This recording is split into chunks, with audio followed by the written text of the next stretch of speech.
Oh man, YouTube family, the streets been going brazy trying to understand what's going on with the Pastor Troy situation. You know, candidly, he had released some things in multiple interviews over the years, but he went deep on why Master P and them have a beef, C-Murder beef, why he got banned. I mean, we're gonna break that all down. First of all, free that man C-Murder one time. Let's just tell the truth. Free that man C-Murder and let it be known what it is, man. It's a lot of situations going on, and Bless One gonna break it down the only way we can. Let's pay these bills right quick, y'all. Your boy going major, no more pulling capers. You finna come up, right? Young nigga run them bands up. The kid on ran the check up. No time to politic. When it comes to the guap, move quick.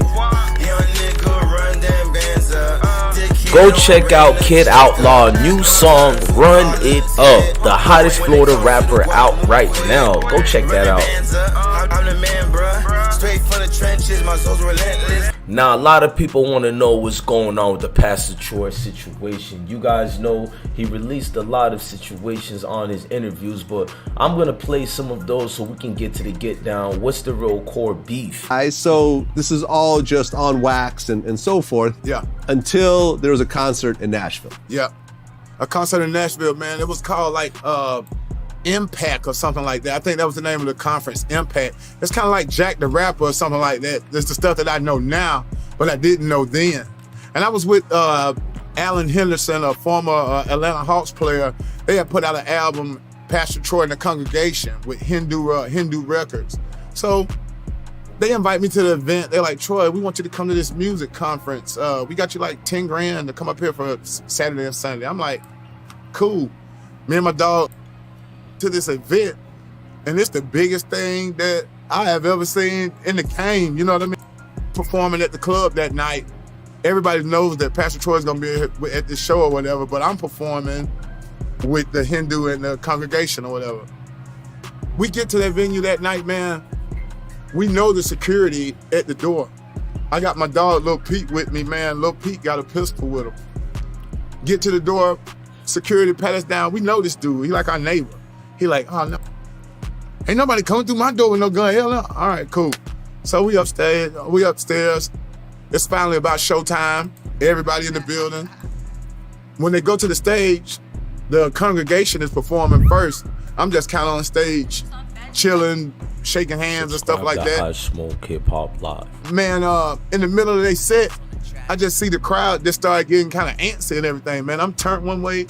Man, when I turn back around, No Limit got the whole stage surrounded. I'm like, oh, shit. All I'm thinking about is really, man, they got their hands in their hoodies, man.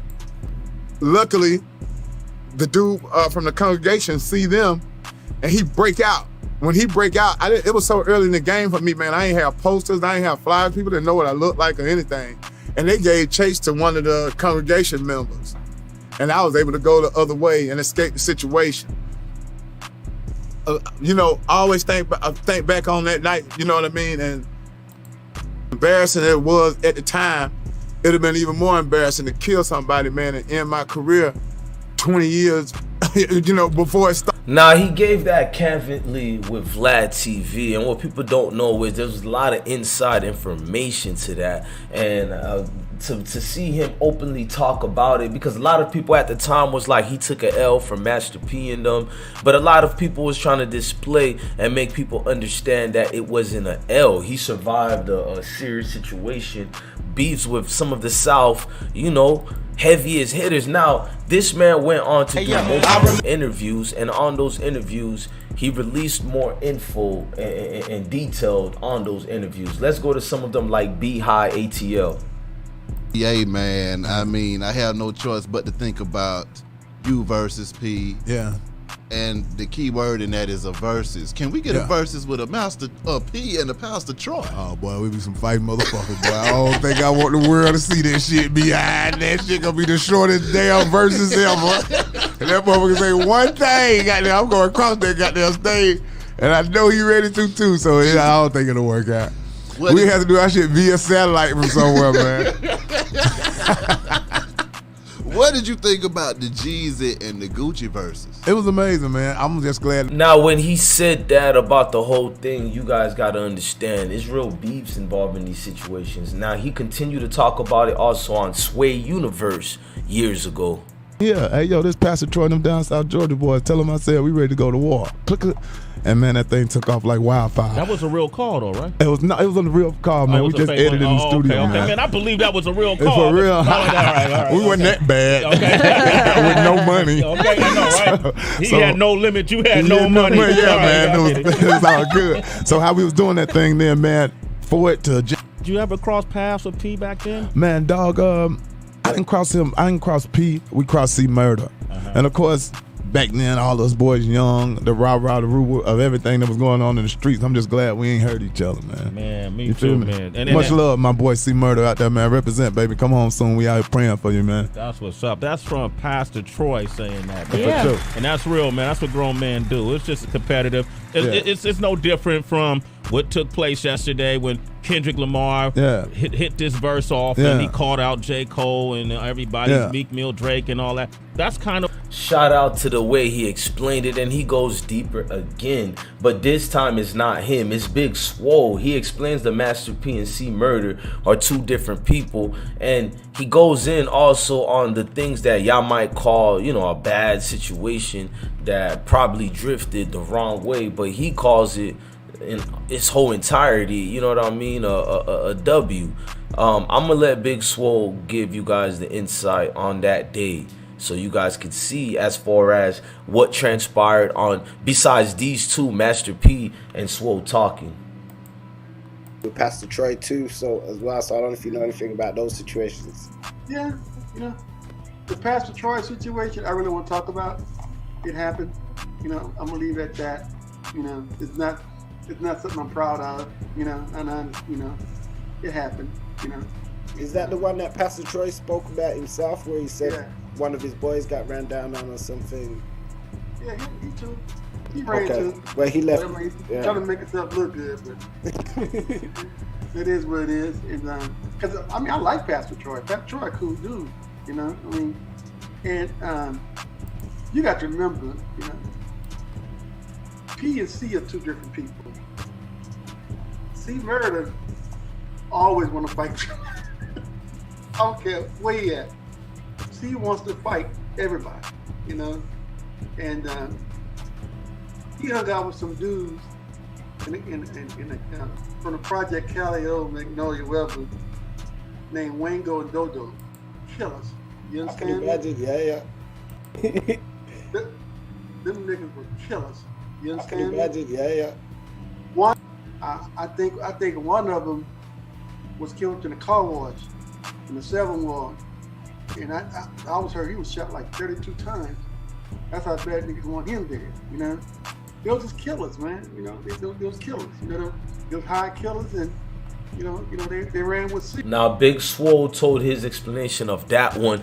Let's go to what Master P had to say about the whole thing years ago. What happened? Hold up, and that's the way it's supposed to be. C was my man. He always spoke man, highly. See, let me tell you something. Always. C wild, but C got a lot of love in his heart. Yes. He got a lot of love in his heart. And y'all don't realize, man, we got a lot of good brothers, but you got to imagine how it go on the streets. When it get real, it get real.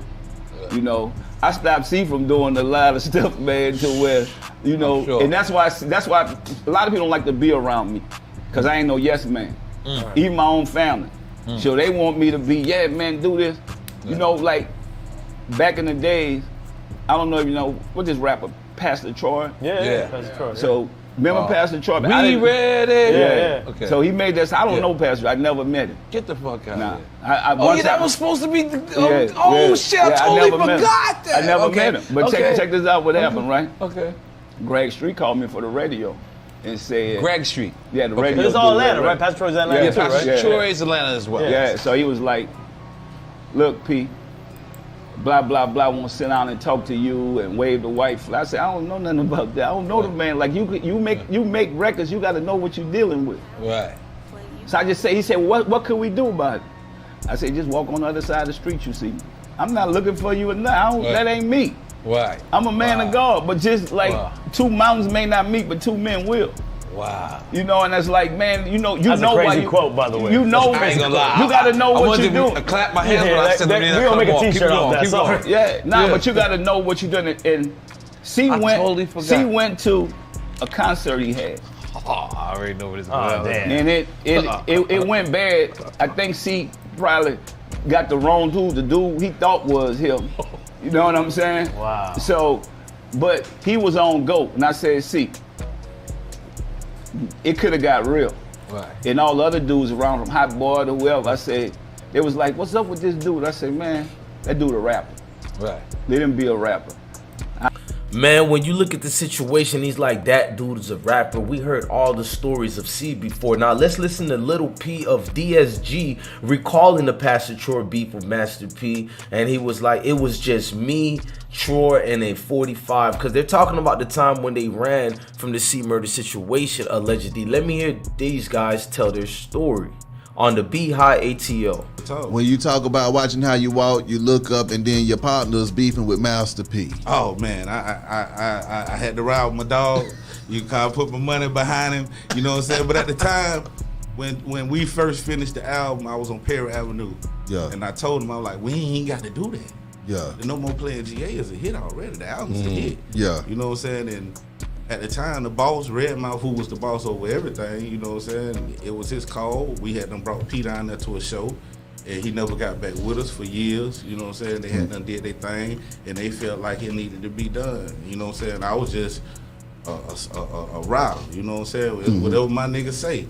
I'm 16, 17. If he say blast you, I'm going to blast you. Yeah. Because that's who putting the food on the table, and that's how we rocking. Yeah. You know what I'm saying? I mean, how did you feel about the pressure, though, man, when you looked up and the beef was getting real and y'all in clubs and you looking up and see Murder Pop? You know what I'm saying? That when I knew, I was like, boy, we here, boy. You know what I'm saying? Even that ride we took when we was going up there, I don't play. You know what I'm saying? Because if you talking about somebody, you trying to handle business, you got to be ready to handle business. You know what I'm saying? And I went in a position where I can bring 100 niggas with me. You know what I'm saying? This bruh call, you know, I'm just following bruh lead. You know what I'm saying? But I'm telling them the whole ride, like, nigga, where we going? You know what I'm saying? And when we get where we going and they go down like that, now you see it's for real. What? 2 buses, 504 shirts everywhere. What? It's me and him in a 45. Nigga, I wear 125 at the time. But shit, my dog wanted to be here, nigga, I'm right. What's up, y'all got party? Oh. And when we got in the room, he came to the room by 8:30, 9 o'clock that night. And he said, "Hey, bro, we going to Jermaine Dupri's birthday party." I'm like, "Who?" Jermaine Dupri. I said, "Boy, these folks finna get up, boy. These folks finna get up, boy." Well, you knew P was gonna be there. It was 2 buses. I didn't know he was gonna be there, but I know them buses was there. Man, Lil P is a funny guy. Salute to that man for keeping it real. Now, years ago, Pastor Troy told his truth during a concert of what happened that night during those events.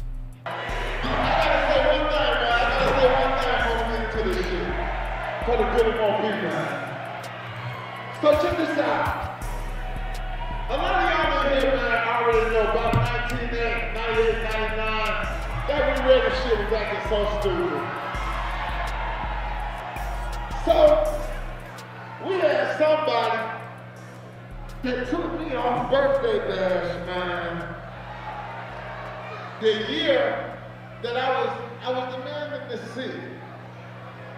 I'm sitting at home disappointed, and I get a phone call, man, from the Dungeon family. Them boys said, "Troy, man, can't nobody from no other city, man, take you off no show, man." Them niggas said, "This ATL, man, you gonna perform with us, man." He gave props to the Dungeon family, legendary group, and said they refuse to take them off the birthday bash. They don't really care about who's beefing or not. They're gonna ride for the city of Georgia. This is what you seen over there, and you gotta salute them, you know, deep down in them trenches and what they had going on during that time, man. Look, I hope this story can make amends and peace so y'all can understand what's been going on. Maybe they may not be friends, but this was a hip-hop moment in history. I'm your God bless one. Thank you for watching another episode of Ismokehiphop Live. Salute. Young nigga getting the bands up, Southside rented up. and it's stuck there. Watch the squares to the kids' sauce. Try to luck up, bitch, you got me fucked up. Taking money from the kid. This how I feed my jizz.